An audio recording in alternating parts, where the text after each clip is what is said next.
मुरारी के एक घर में मिली 10 लाशों का रहस्य और भी गहरा होता जा रहा है। क्या ये एक सामूहिक आत्महत्या की संधि थी या किसी भयंकर हत्या की साजिश?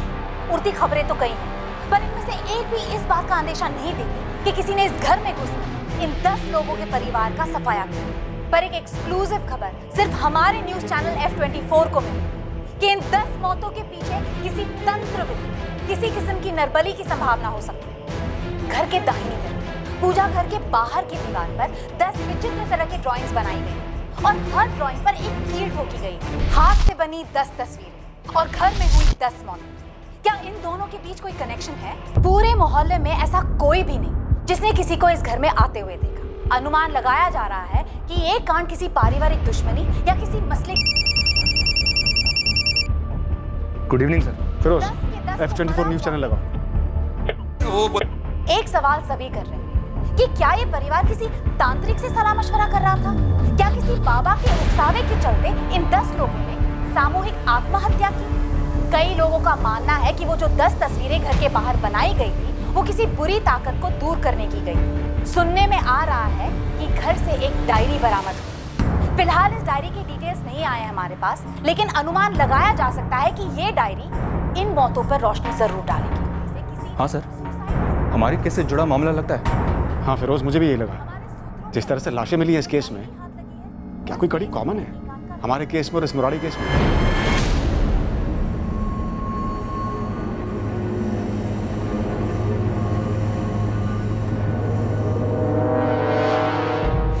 इस केस ने हमें झकझोर के रख दिया था। हम ये साबित ही नहीं कर पा रहे थे कि ये एक आत्महत्या का केस था या फिर हत्या का। और अब ये 10 लोगों के परिवार की मौत वाला केस हमारे सामने आया था, जिसके चलते हम तांत्रिक फूलचंद वर्मा के केस को एक नई नजर से देखने लगे। क्या ये दोनों केसेस आपस में किसी भी तरह से जुड़े थे? मृत्यु से गले लगकर लौटना क्या होता है? बाल बाल बचना। गुरुजी, निश्चित मृत्यु को जीवन से मात देना। तो जब ऐसा होता है तब क्या साक्षात मृत्यु खड़ी दिखती है? शायद कभी कभार मृत घोषित करने के बाद भी लोग जीवित हुए हैं, ये किए गए। ऐसा होना एक इशारा होता है कि आपका समय अभी तक आया नहीं है। अंदर की आंख जाग जाए तो जीते जी मौत देख सकते हैं। कैसे गुरुजी? जीवन कैसे जीना है हमारे हाथ में होता है। हम देख सकते हैं हमारी जिंदगी को, ये कैसे देख सकते हैं कि मौत कैसे और कब आएगी? देखो, जीवन एक यात्रा है जिसका अंतिम पड़ाव है मृत्यु। लेकिन गुरुजी, ये अंतिम पड़ाव नजर नहीं ना आता कभी। हमारे अंदर की आंख जगाई जाए तो जैसे स्पष्ट जीवन दिखता है वैसे ही स्पष्ट मृत्यु दिख सकती है। वो खड़ी आंखों के बिल्कुल सामने। 13 सितंबर 2017 को हमारे कंट्रोल रूम में एक कॉल आया था। फूलचंद वर्मा की मौत की खबर दी गई थी।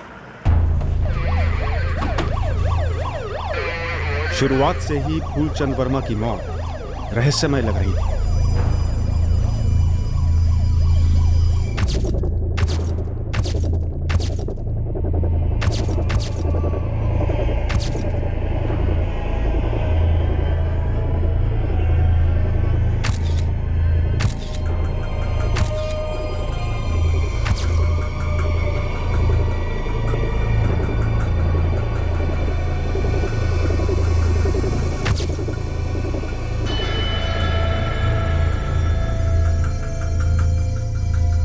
तो मंजू, तुमने देखा लाश को सबसे पहले? हाँ साहब, लेकिन क्या हुआ कैसे हुआ हमें नहीं पता साहब। जो पता है वो बताओ। साहब, रोज की तरह हम 8 बजे काम पर आए। कौन है? गुरुजी है मंजू। मंजू वो जॉब कर रहे हैं, बीच में नहीं उठ सकते। 10 मिनट बाद आना। हम 2 मिनट रुके साहब, सोचे कि जाके ठेले पे चाय पी कर आते हैं साहब। जब लौट कर देखे तो दरवाज़ा खुला हुआ था।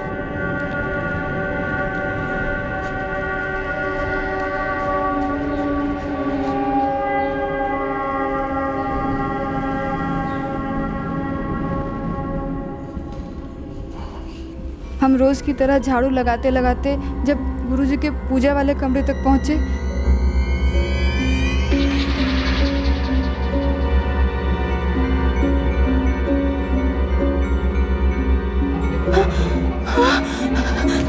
गुरुजी!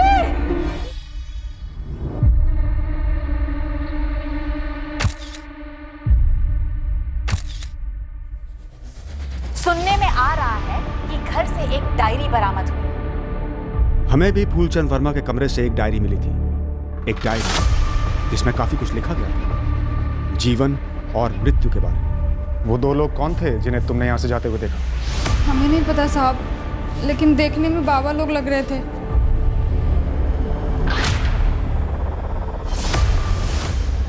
सब बाबा लोग एक ही जैसे दिखते हैं साहब, और गुरुजी से मिलने तो ऐसे भी बहुत सारे लोग आते जाते हैं साहब। हमारा इन लोगों से कोई लेना देना नहीं है साहब, बस हम अपना काम 2 घंटे में करके यहाँ से निकल जाते हैं। गुरुजी के यहाँ घर में और कौन कौन रहता है? कोई नहीं साहब, हम अपना काम खत्म करके 10 सवा 10 बजे तक यहाँ से निकलते हैं। तब उनके 2 चेले नितिन जी और मनीष जी आते हैं, गुरुजी के पास तंत्र मंत्र सीखते थे।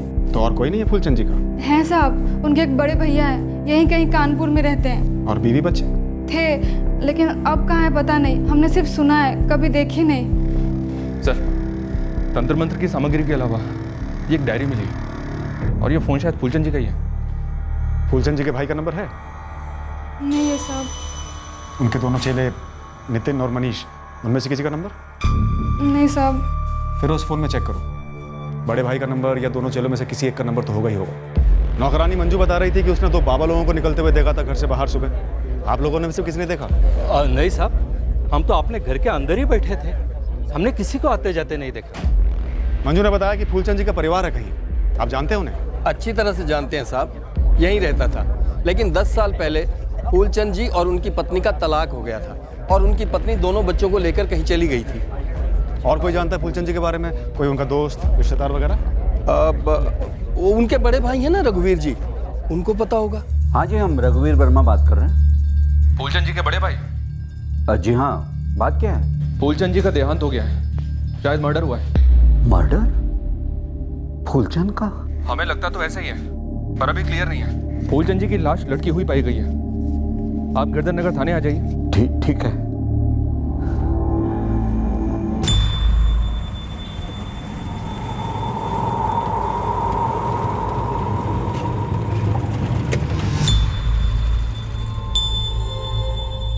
पूजा कर रहा था और किसी ने उसे मार डाला? ऐसा लगता है रघुवीर जी।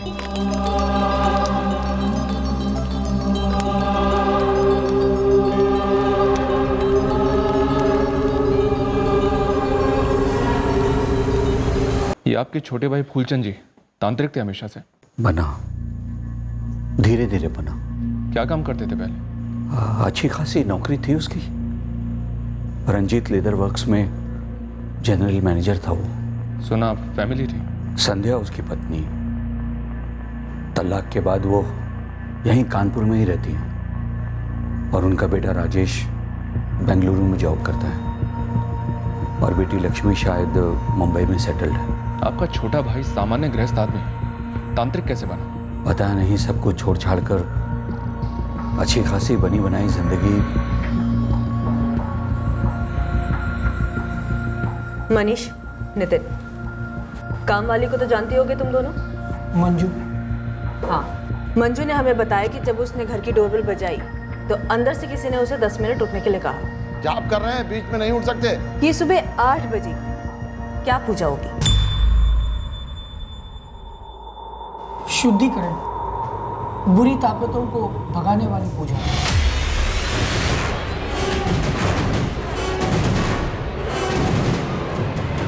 हम रोज गुरुजी के पास ठीक 10 बजे पहुंच जाते, जैसे कि आज भी हम वही टाइम पे पहुंचे। मैडम, हमें तो यकीन ही नहीं हो रहा है कि गुरुजी ऐसे छोड़कर हमें अचानक चले गए। छोड़ के चले गए? मनीष, मर्डर हुआ है फूलचंद जी का। हाँ, वही। ये जो शुद्धिकरण की पूजा थी, ये फूलचंद जी किसके लिए कर रहे थे? मंजू का कहना है कि उसने बाहर 2 लोगों को जाते हुए देखा, जो बाबा या तांत्रिक टाइप के लग रहे थे। और मंजू ने यह भी कहा कि जब वो वापस आई तब दरवाजा पहले से खुला था, पर रोज सुबह जब वो डोरबेल बजाती थी तब फूलचंद जी खुद दरवाजा खोलने आते थे ना?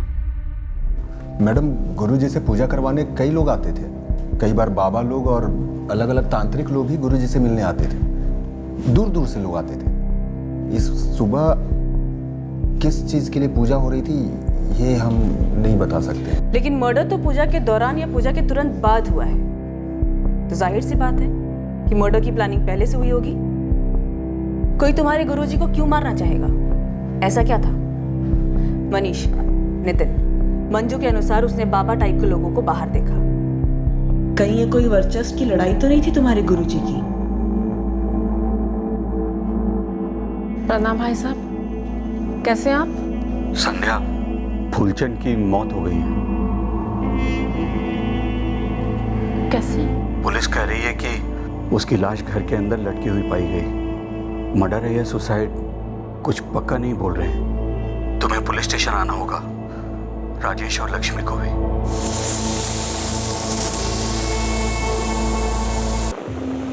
लक्ष्मी, तुम्हारे पापा नहीं रहे, पुलिस केस कह रहे हैं कि मर्डर या सुसाइड हो सकता है।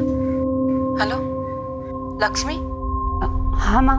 बेटा, राजेश और तुम आओगे तो अच्छा रहेगा। हाँ, हम करते हैं राजेश भैया से बात।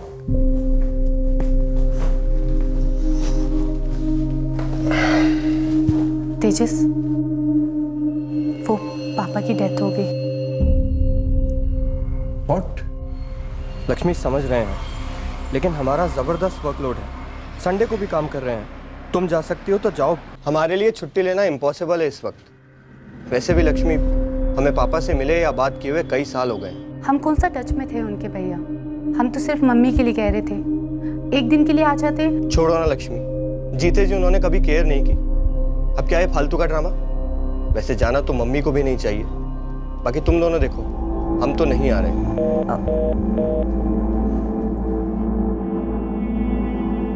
फूलचंद की तलाकशुदा पत्नी संध्या और बेटी लक्ष्मी से हमें सुनने को मिलने वाली थी एक कहानी,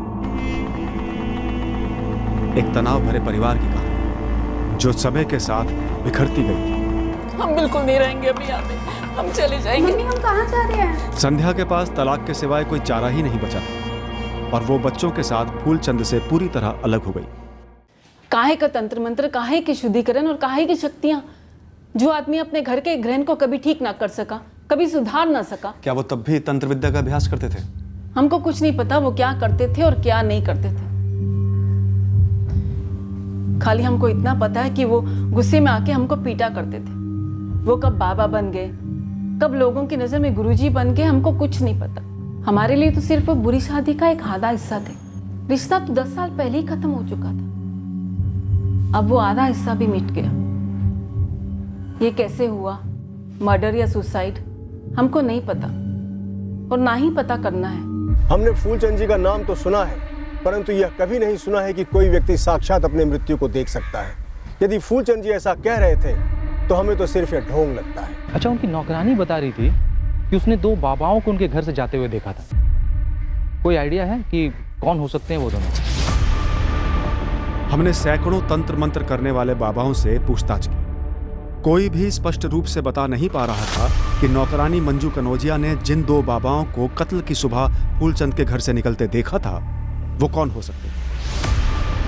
हमने फूलचंद वर्मा के फोन रिकॉर्ड्स में फीचर हुए उन सभी लोगों से कांटेक्ट किया जो उसके पास सलाह मशवरा और उपायों के लिए आते थे। नितिन और मनीष, फूलचंद के शिष्यों ने भी एक भक्तों की सूची बनाई जो फूलचंद के दर्शन के लिए बराबर आया करते थे।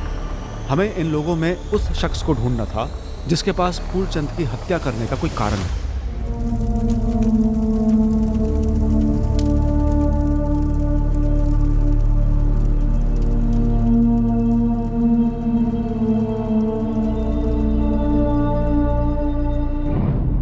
केस को सुसाइड केस करार देकर क्लोज करना जल्दबाजी हो जाती, पर इसके पहले कि हम ऐसा सोचते भी, हमें केस हत्या का होने का एक ठोस एंगल मिल गया। एक नहीं, दरअसल 2 एंगल। मैडम जी, आप इस शिवनगर के रहने वाले कपिल सिंह से पूछताछ कीजिए ना। क्यों मनीष, तुम्हें इस पर शक क्यों है? मैडम, ये 2 महीने पहले तक गुरुजी के पास बार बार आया करता था। फिर कोई झगड़ा वगड़ा हुआ? हाँ, हुआ ना मैडम। और हम अंतिम संस्कार के वक्त देखें, उस कपिल सिंह के चेहरे पर सुकून था। ऐसा भी क्या हुआ था इस कपिल और तुम्हारे गुरुजी के बीच में?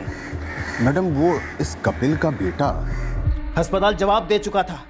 आपने कहा नहीं, ठीक हो जाएगा। आप जो जो कहे गुरुजी वो सब हम किए। लेकिन आपकी अंतर्यामी नजर मेरे बच्चे की मौत को नहीं देख पाई। क्यों? कपिल अरे क्या के साथ चिता चला के आ रहे हैं हम हमारे बच्चे की, मालूम है आपको? कपिल, हम तुम्हारा दुख समझते हैं। अगर हम तुमसे कहते कि कपिल तुम्हारा बच्चा कुछ दिनों का मेहमान है, तो क्या तुम स्वीकार कर पाते? तुम्हारी पत्नी सहन कर पाती? अरे लेकिन क्यों कहते आप ऐसा? क्यों कहते? लोग आपके पास उपाय मांगने आते हैं। मैंने अपने बच्चे की जिंदगी मांगी थी तुमसे, वो तुम नहीं दे पाए। हमने प्रयत्न नहीं किया, बहुत किया, परंतु मौत बेटा सबको आती है। जब आनी होती है इसे स्वीकार करना होता है। अरे हम स्वीकार नहीं करेंगे। तुम धोखा किए हो हमारे साथ, धोखा। और तुझे भी पाखंडी ऐसी मौत आएगी कि तू सोच भी नहीं सकता है। हट। गुरुजी, कपिल तो दुख के मारे बावला सा हो गया। हम सभी बावले हैं नितिन, हम सभी दुख के सिकंजे में हैं, जीवन में भी और मृत्यु में भी। हमने अपने गुरु से यही सीखा है। उन्होंने तो हमें देखते ही हमारे अंदर के दुख को भांप लिया था।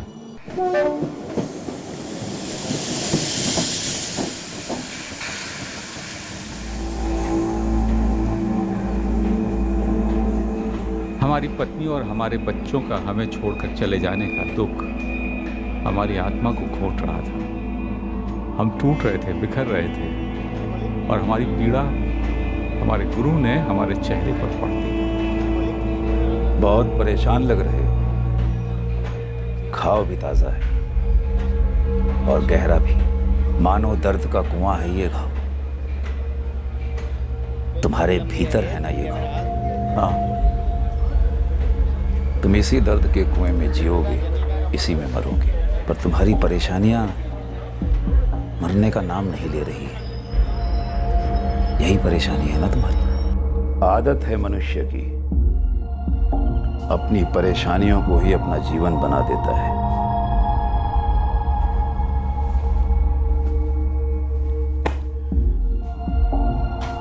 फिर अपेक्षा करता है कि परेशानियां समाप्त हो जाएं।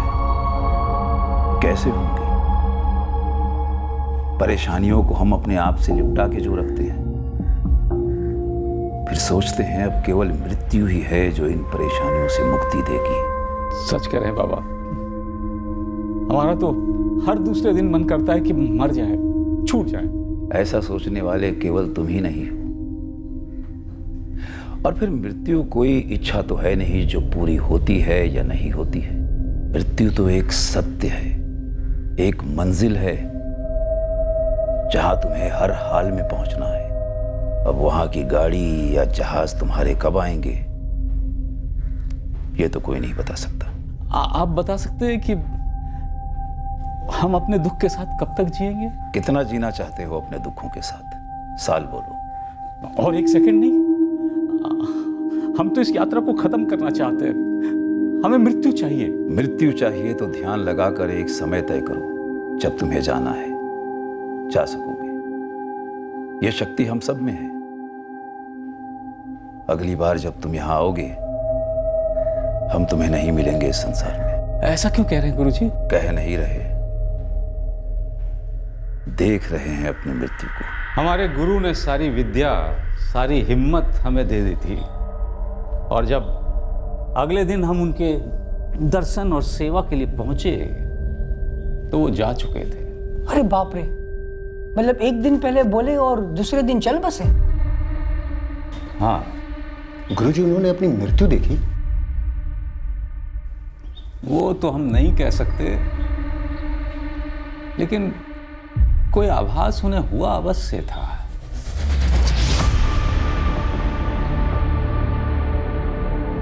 विष्णु, ये जो तुम्हारा मुरारी वाला केस है, हाँ, ये 10 लोगों की मौत वाला, ये मुझे हमारे यहाँ सितंबर 2017 में रजिस्टर हुए केस की याद दिला रहा है। तुम्हारे हाथ तुम्हारे केस में कुछ लगा क्या?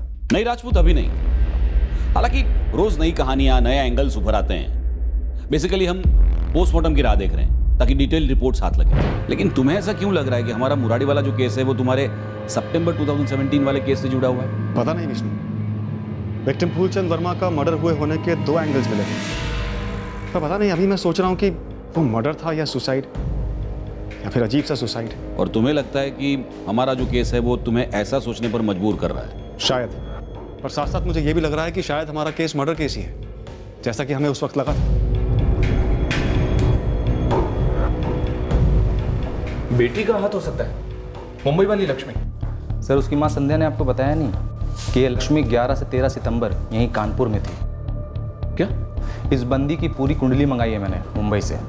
ये लक्ष्मी और उसके पति तेजस का पर्चा चिट्ठा ये है कि दोनों ने अपनी नौकरी छोड़कर इंटरनेट पे वो खोला है, वो बोलते हैं ना, वो पोर्टल खोला है, पोर्टल। कोई पैसा वैसा लगाया था क्या उन्होंने? कोई लोन वोन, कोई नुकसान? एक बंदा उनके साथ काम कर रहा था, वो बोला धंधा फुलटू मंदा है, घाटे में है दोनों।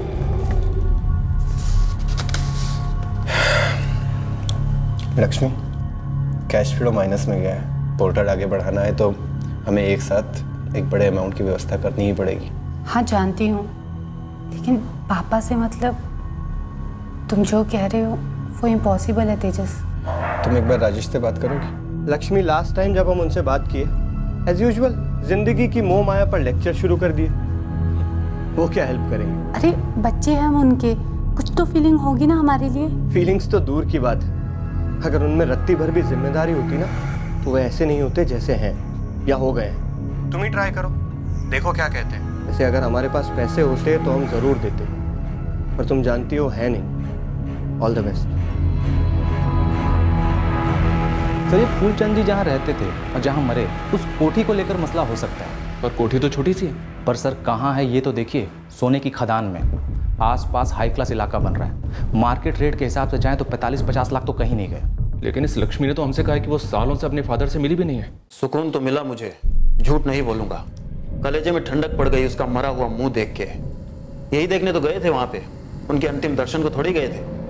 हमें लगा किस्मत ने हमारा बदला ले लिया है। पूरा नाम क्या है इस किस्मत का? नंबर 2, कितने की सुपारी दी थी? एक से ज्यादा लोग रहे होंगे। पूजा के बहाने गए थे ना फूलचंद के पास?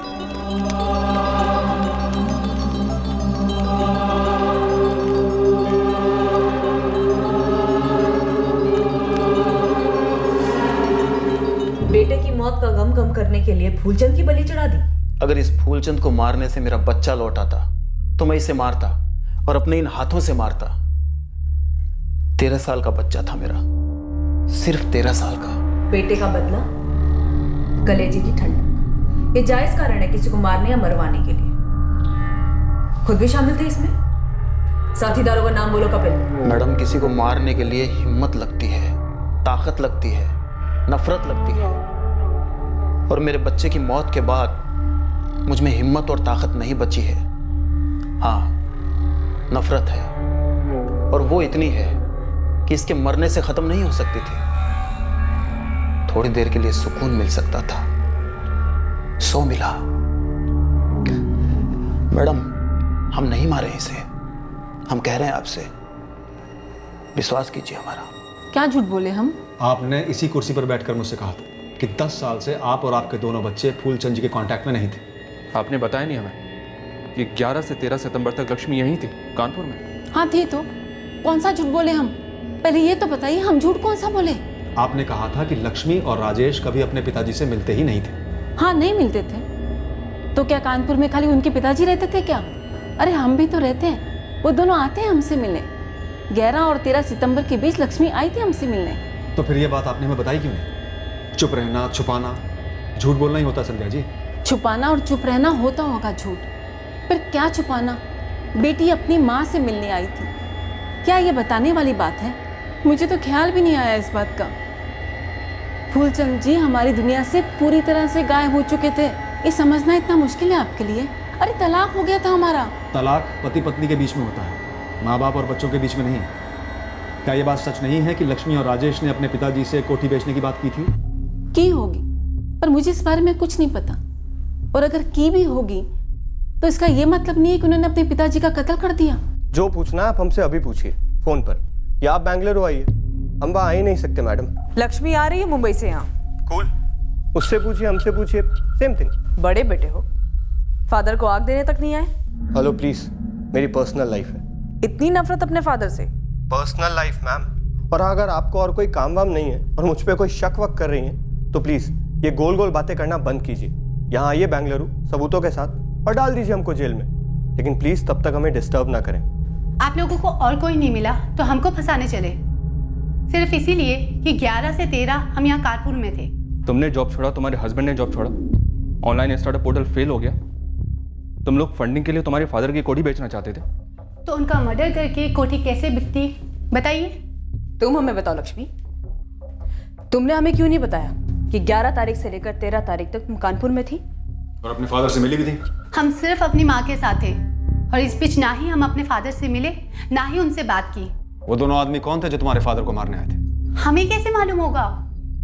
और for you kind information officer, funding की क्रंच है हमारी और वो हम लोन से पूरा कर रहे हैं, बैंक लोन जो अप्रूव भी है। तुम्हारे भाई के दिल में काफी नफरत भरी लगती है तुम्हारे फादर के खिलाफ। ऐसा कुछ नहीं है, रंजिश थी, गुस्सा भी था, लेकिन बचपन की सारी यादें इतनी बद्दी नहीं है मैडम। इस शहर में गुजरा था हमारा बचपन, माँ यहाँ रहती है इसलिए आते जाते हैं। और लास्ट टाइम सुन लीजिए, हम अपने फादर से नहीं मिले और ना ही हमने उन्हें मरवाया।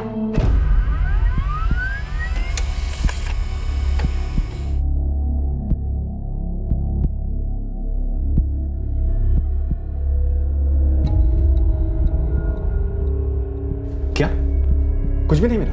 नो सर, राजेश और लक्ष्मी दोनों के फोन रिकॉर्ड्स बिल्कुल साफ हैं। अच्छा, उसके अलावा वो लोग कोई और नंबर्स यूज करते हो तो बात अलग है। एज ऑफ नाउ सब कुछ क्लियर है, जैसा कि सर ने कहा, कोई फुटप्रिंट्स नहीं मिले हैं। फूलचंद के घर के बाहर आसपास कहीं कोई सीसीटीवी? शायद वो दोनों बाबा कैप्चर हुए हों। गेरुए रंग का कपड़ा डाल रखा था, ऐसा बताया था मुझे। फूलचंद वर्मा के घर के आसपास के सीसीटीवी चेक किए और उनमें कोई भी दो बाबा लोग नहीं दिखाई दे रहे। और अजीब बात तो यह सर कि इस मंजू के अलावा उन दो बाबाओं को किसी ने भी नहीं देखा। तो क्या मंजू झूठ बोल रही है? कड़ी से कड़ी ग्रिलिंग हुई मंजू की। वही सवालों को घुमा घुमा कर उसके जवाबों को कंपेयर किया गया। क्राइम सीन को अनगिनत बार डिस्क्राइब करने को कहा गया। हमें लग रहा था कि शायद मंजू भी इस मर्डर की साजिश का हिस्सा हो सकती है। शक की सुई फूलचंद के दोनों चेलों पर भी थी, नितिन और मनीष। शायद किसी ने उन्हें मोहरा बनाया हो। शायद घर से निकले दो बाबा दरअसल नितिन और मनीष ही थे।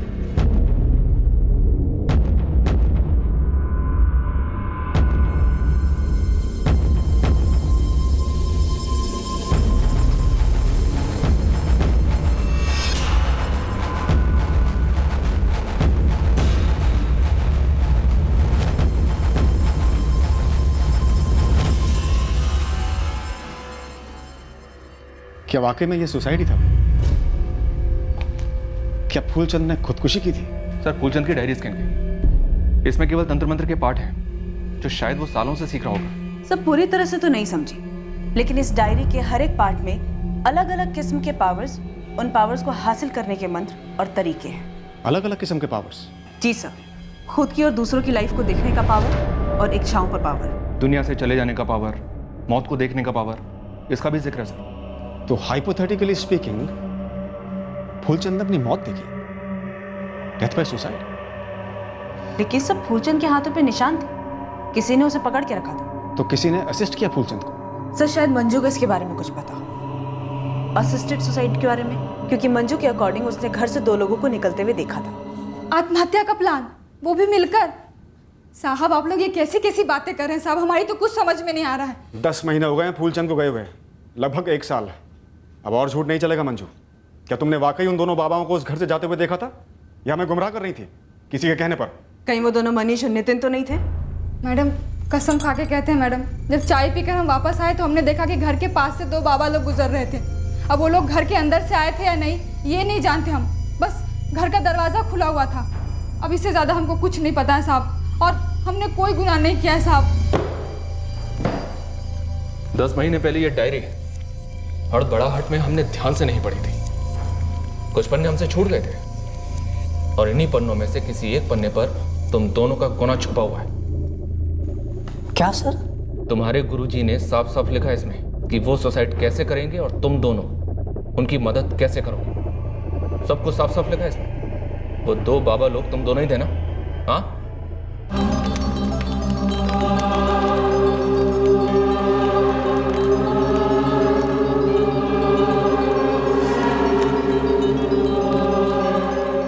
तुम दोनों ने गुरुजी की सुसाइड करने में मदद की।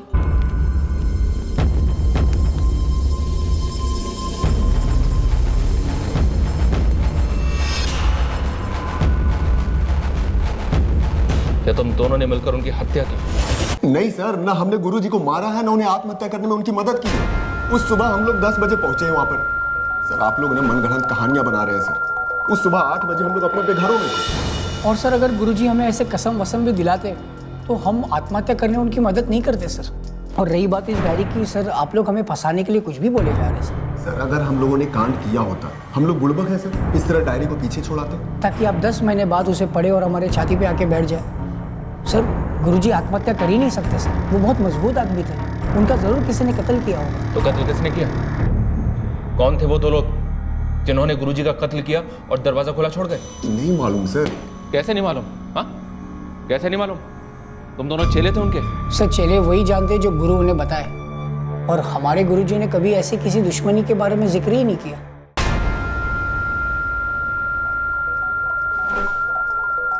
हम घूम फिरकर वापस कत्ल और सुसाइड के बीच की अंधी गली में खो से गए थे। नया सुसाइड वाला एंगल भी ज्यादा दूर तक नहीं जा पाया था। पर अब यह केस लगभग 10 महीने बाद फिर एक बार रोशनी में आया और इस बार सुलझने के आसार नजर आने लगे। केस में ब्रेक थ्रू फूलचंद के बड़े भाई रघुवीर वर्मा की तरफ से आया। क्या आपकी बुआ के लड़के? जी, जितेंद्र और पुरुषोत्तम राठी।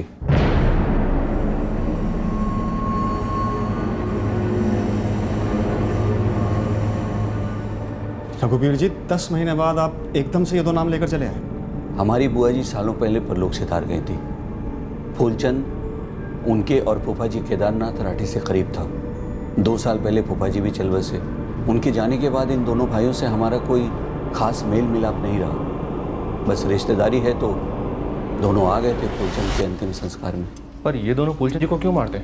जितेंद्र और पुरुषोत्तम के पिताजी हमारे फूफा जी केदारनाथ राठी जी 2 साल पहले गुजर गए थे। जितेंद्र और पुरुषोत्तम की एक बहन है श्रेया, उसका पति सुरेश फूफा जी की मौत के कुछ महीनों बाद वो भी चल बसा। तो जैसे वो आए थे फूलचंद के लिए, हम भी गए सुरेश की बरसी में अभी 2 महीने पहले। लेकिन मारा क्यों? आप उन दोनों के नाम क्यों ले रहे हैं? क्योंकि उन्होंने कुछ कहा हमसे जो हमको खटका। ओम श्री शांताकारं भुजगशैलं पद्मनाभं सुरेशं विश्वाधारं गगन सदृशं मेघवर्णं शुभांगं लक्ष्मीकान्तं कमलनयनं योगविद्यानिगम्यं वन्दे विष्णुभवरं। आप जाके पिताजी और जीजाजी की आत्मा को शांति मिलेगी, ठंडक मिलेगी। क्या कहने झेला, अब सुकून मिला। 2 महीने से सोच रहे हैं जितेंद्र ने ऐसा क्यों बोला। और ये चैन और सुकून वगैरह फूलचंद की मौत को लेकर था? हमने कहा ना आपसे, फूलचंद बुआ जी और फूफा जी से करीब था, पर पता नहीं क्यों वो दोनों जितेंद्र और पुरुषोत्तम फूलचंद से नाराज थे। उन दोनों के बीच कुछ हुआ था। फिर अचानक उस दिन उनके मुंह से वो बात सुनी, बस अटक गई दिमाग में। अब जाकर पिताजी और जीजाजी की आत्मा को शांति मिलेगी। और आपको जरा भी भनक नहीं कि इन दोनों भाइयों की फूलचंद से क्या रंजिश थी? नहीं पता साहब, बस अंदर से लग रहा है कि उन दोनों ने कुछ किया हो सकता है।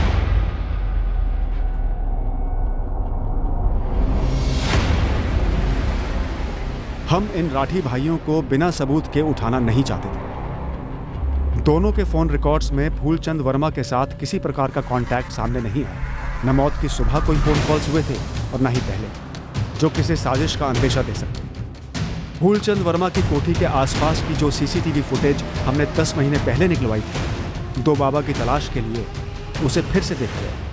इस बार जितेंद्र और पुरुषोत्तम राठी की तलाश में। ये दोनों थे? साहब, हम आपको कितनी बार कह चुके हैं, हमने उन्हें पीछे से देखा था, चेहरा नहीं देखा था साहब। सफेद कपड़ा पहने हुए थे और गेरुआ कपड़ा कंधे पे रखा हुआ था, बाबा लग रहे थे साहब। सर, कुछ मिला?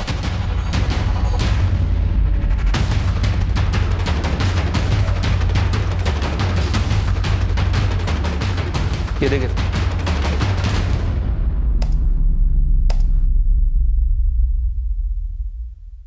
जितेंद्र और पुरुषोत्तम फूलचंद की कॉलोनी के पास थे। उस दिन 13 सितंबर 8:25। और ये दोनों फुटेज में इसलिए मिले क्योंकि पहले हम सिर्फ 2 बाबाओं को ढूंढ रहे थे, इन दोनों को नहीं, क्योंकि उस वक्त हमें इन दोनों के बारे में पता ही नहीं था। ऊपर से ना तो इन लोगों ने सफ़ेद कपड़े पहने हुए, ना ही गेरुआ कपड़ा लपेटा हुआ। तो सब मंजू ने हमें झूठ क्यों बोला था कि उसने 2 लोगों को देखा था बाबाओं के भेष में? कहीं मंजू मिली भी तो नहीं है जो अभी तक हमसे झूठ बोलती आई है? देख मंजू, यहाँ पे केस जितना लंबा चलता है ना, कुटाई भी उतनी ही ज्यादा होती है झूठ बोलने के लिए। मैडम हम झूठ नहीं बोल रहे मैडम, हमने उन्हें पीछे से ही देखा था, बाबा के भेष में थे दोनों। ये थे वो लोग। इन्होंने तो कोई बाबा वाले कपड़े नहीं पहने। कितने पैसे दिए इन दोनों ने तुझे झूठ बोलने के लिए? मैडम अगर ऐसी बेईमानी से पैसे कमाने होते ना तो इसे दूसरों के घर में काम करके अपना पीठ नहीं तुड़वाते। कैसी पूछताछ? हमने किया क्या? ये माजरा क्या?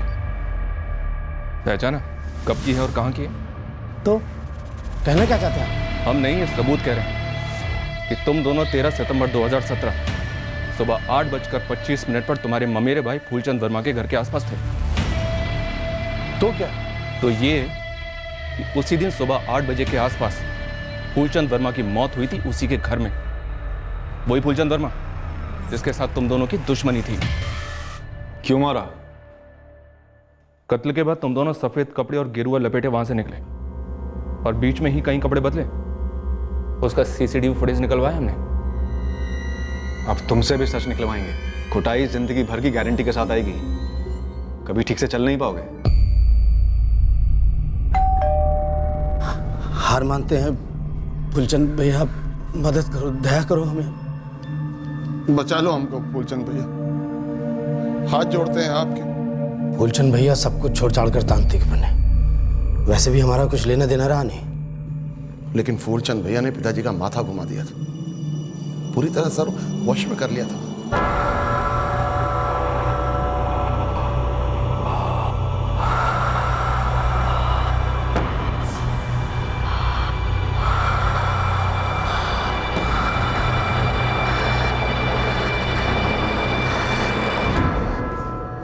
फूलचंद भैया आज के बाद यहाँ नहीं आएंगे हम। आपने बाबूजी का दिमागी घुमा दिया, दिन रात पगलाने रहते।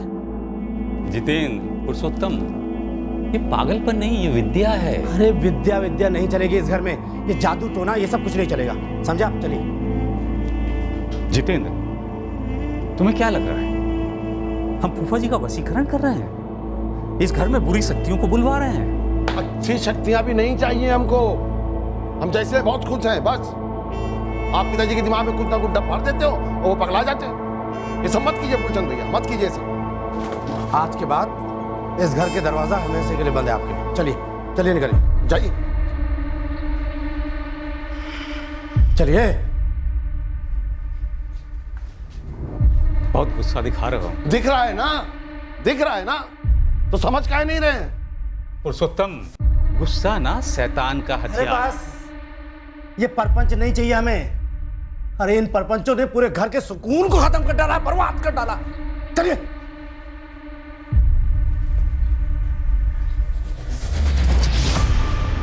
जितेंद्र, बर्बादी तो तुम्हारा अहंकार लाएगा और वो दिन दूर नहीं है। हमको दिख रहा है सब कुछ। तुम स्वयं इस घर की शांति को भंग करोगे। हमारे घर में खड़े होकर हमारी बर्बादी चाह रहे हो?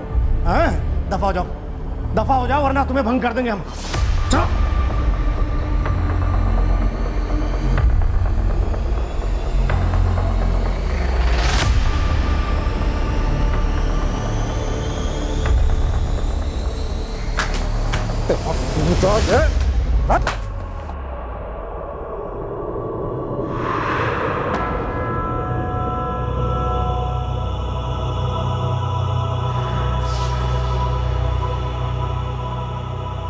अब जो भंग हुआ है, बहुत कुछ भंग किया है तुमने। अपने भाग्य को, अपनी खुशियों को भंग किया है तुमने। हमको धकेला ना यहां से। अब देखना तुम हमारे पास ही आओगे, तुम दोनों हमारे पास ही आओगे। शराब दिया हमें और हमें बर्बाद करने की सारी कोशिशें की। हमें उससे कुछ नहीं चाहिए था, बस वो आया हमारी जिंदगी में, वो धम मचा के चला गया। कुछ ही हफ्तों में पिताजी चल बसे, एकदम से। कोई बीमारी नहीं थी, कुछ नहीं हुआ था। उसके 2 महीने बाद हमारी बहन श्रेया भी विधवा हो गई। और फिर शुरू हुआ हमारे धंधे पे घाटा, घाटे पे घाटा, एकदम से बुरे दिन देखने पड़े हमें। भैया, फूलचंद का श्राप याद है तुम्हें? अपने भाग्य को, अपनी खुशियों को भंग किया तुमने। जादू टोना कर डाला था हमारे घर पे। जिस चीज में खुद विश्वास नहीं रखते थे, इस तरह से बदला लिया जितेंद्र। शुरुआत उसने की। वो जादू टोना था या क्या था हमें नहीं पता, लेकिन हमारी बर्बादी हुई, काफी हुई। इससे पहले कि वो हमें पूरी तरह बर्बाद करता, हमने खुद ही खत्म कर दिया उसे। आओ, हम धक्का नहीं देंगे तुम्हें जैसे तुमने दिया था। बिजनेस बैठ गया है फूलचंद भैया। बाबूजी गए, जिया जी गए। हमसे गलती हो गई फूलचंद भैया, हमको क्षमा कर दो। हमने आपका अपमान किया, माफ कर दो हमको। ठीक है, तुम्हें मन से पछतावा है, यही बड़ी बात है। हमें कोई गुस्सा या दुश्मनी थोड़ी तुम्हारे ऊपर। हम सजा देने वाले, क्षमा करने वाले कौन होते हैं? रही बात मुश्किलों की, तो करेंगे, तुम्हारी सहायता अवश्य करेंगे। ये शुद्धिकरण तुम्हारे घर से, तुम्हारे मन से, दिल से उन सभी बुरी शक्तियों को भगा देगा जिन्होंने डेरा डाल रखा। अब आएगी खुशहाली तुम्हारे पास। दौड़ कर देखना।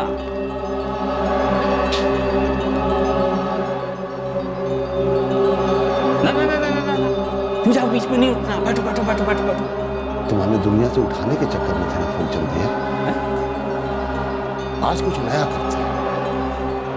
आज हम तुम्हें उठाएंगे हमेशा के लिए। क्या कह रहे हो तुम लोग? तुम बुलाओ अपनी शक्तियों को, अपनी ताकतों को तुम्हें बचाने के लिए। अरे पागल हो गया क्या? फिर देखते हैं तुम्हारी शक्तियां, तुम्हारी ताकतें तुमको कैसे आती है बचाने के लिए। पागल हो गए? क्या कर रहे हो? समझ नहीं रहे हो तुम, गलत हो जाएगा बात। फूलचंद को मार के अच्छे दिन लौट आए हैं तुम्हारे। हमारा मकसद अच्छे दिन वापस लाना नहीं था सर। हम कभी अच्छे दिन बुरे दिन के हिसाब से नहीं चलते थे। बस उसका हमारे घर आना और ये सब चीज़ें करना कोई ज़रूरी नहीं था। हम तो नहीं गए थे उसके घर कि हमारे लिए अच्छे दिन ले आओ। उसने खुद हमारे बाबूजी का दिमाग ख़राब कर दिया था, जबकि बाबूजी की लाइफ फर्स्ट क्लास चल रही थी और उस फूलचंद की डामाडोल। खुद की जिंदगी में तंत्र मंत्र करना चाहते थे तो करते, हमारे घर में क्यों? कानून का एक ही मंत्र है, जैसा करोगे वैसा भरोगे। हमने इस मंच से 1000 बार कहा है। कई और लोग भी दूसरे मंचों से यही बात कहते आए हैं कि जिंदगी में ऐसा कोई भी चमत्कार या जादू नहीं होता जिसे किसी तंत्र या मंत्र से हासिल किया जा सके। अगर किसी के पास जिंदगी संवारने की ताकत है तो वो आप खुद हैं। किसी दूसरी ताकत की तलाश में इन पाखंडियों के दरवाजे खटखटाना ना सिर्फ बेवकूफ़ी है बल्कि बेहद खतरनाक भी है। फिर मिलेंगे एक और नए केस के साथ। क्राइम पेट्रोल सतर्क। जय हिंद।